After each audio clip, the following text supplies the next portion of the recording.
All right, Onesimus, this is discipleship hour with the Apostle Paul, okay? Imagine what those Bible studies were like. He's new in his faith, He's like, oh, what are you going to teach me today, Paul? He's like, okay, Onesimus, the lesson today is repent and go back to Philemon's house. I don't like that lesson, Paul. Can we just go back to the marvel of the incarnation? Can you go back to that lesson about what Jesus did for all of us? He's like, no. Today's lesson is you're not going to just say you have faith without works. You're going to demonstrate your faith. Oh, come on now. By your works. And here's your work today. You're going home. Oh, do you know what happens when runaways are caught? Do you understand what you're asking me to do? Yeah, but I'm going to write you a letter. You're going to write me a letter, and I'm going to take it. Me and Tychicus, we're going to take it. Yeah, you're going to take it. Okay, well, I'm going to read that letter, right? You better believe Onesimus read this letter or had somebody read it to him. I want to know what that letter says. And how was Onesimus feeling about this letter? This kind of gives, I don't know, Paul, you think you could be a little stronger with this letter? Right? Can you just tell him he has to take me back? You guys hear what I'm saying? You guys catching this?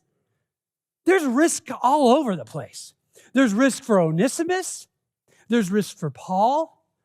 There's risk for Philemon.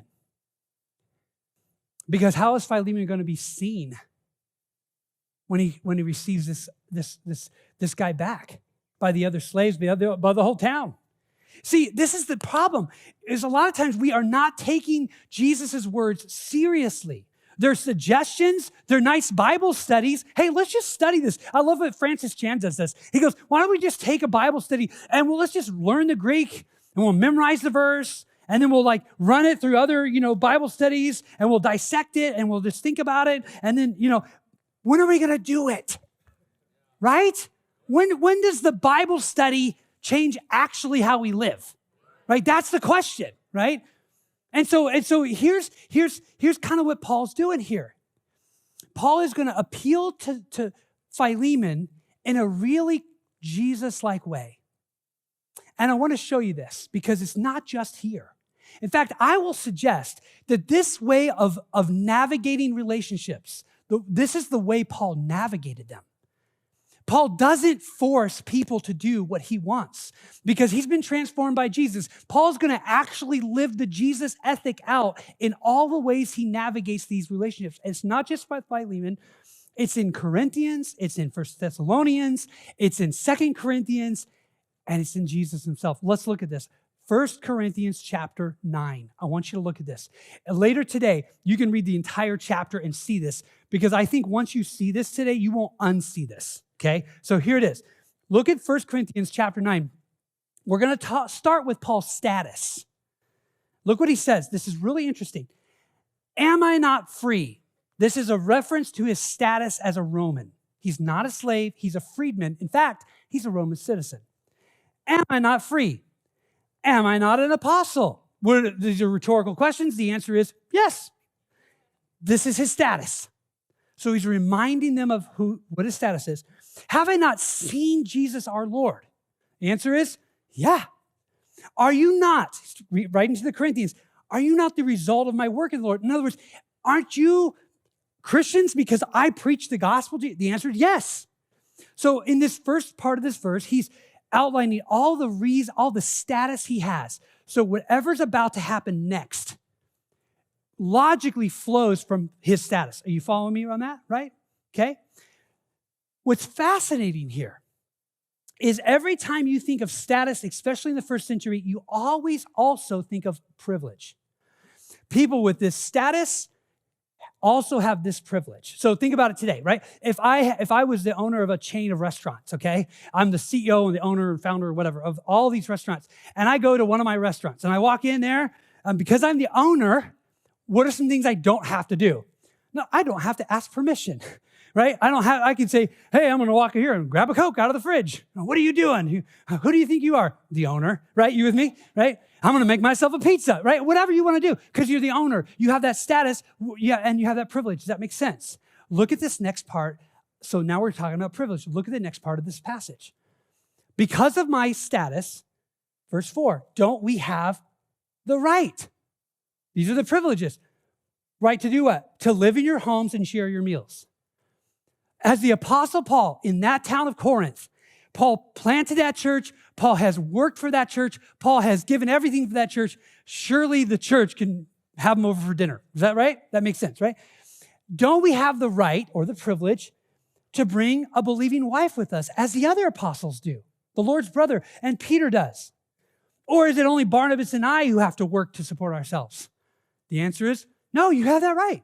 You absolutely have that right, Paul. All right, next verse. Look what it says.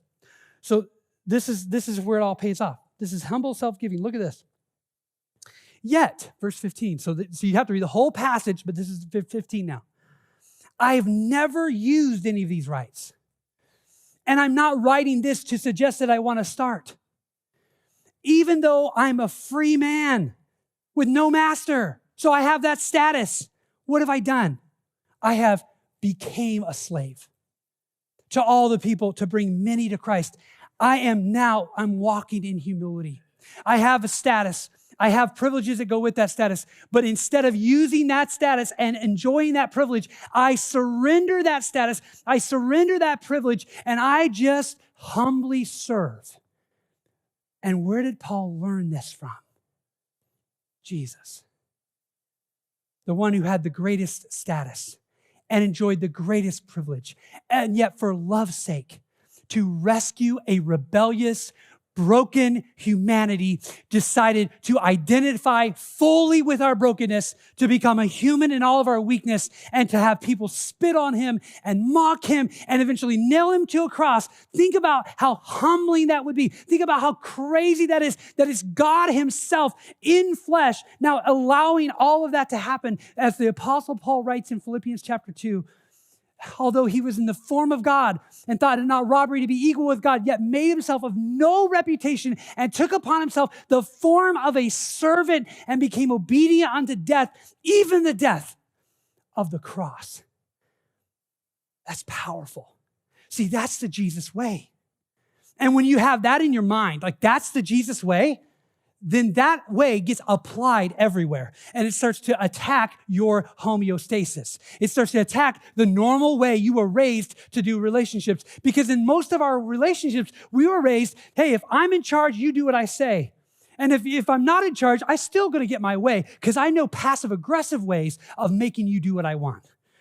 And so it's a bitter contest between husbands and wives and employers and employees and parents and kids and all of this rivalry and strife because no one's laying down and saying, let me pick up a cross and let me model humility.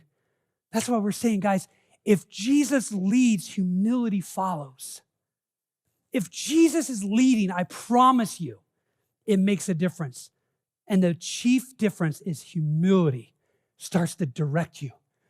How do I lead my child in a way that's humble? Man, I can just try to turn my kid into a miniature version of myself. We talked a little bit about this last week, right? I can try to impose my will.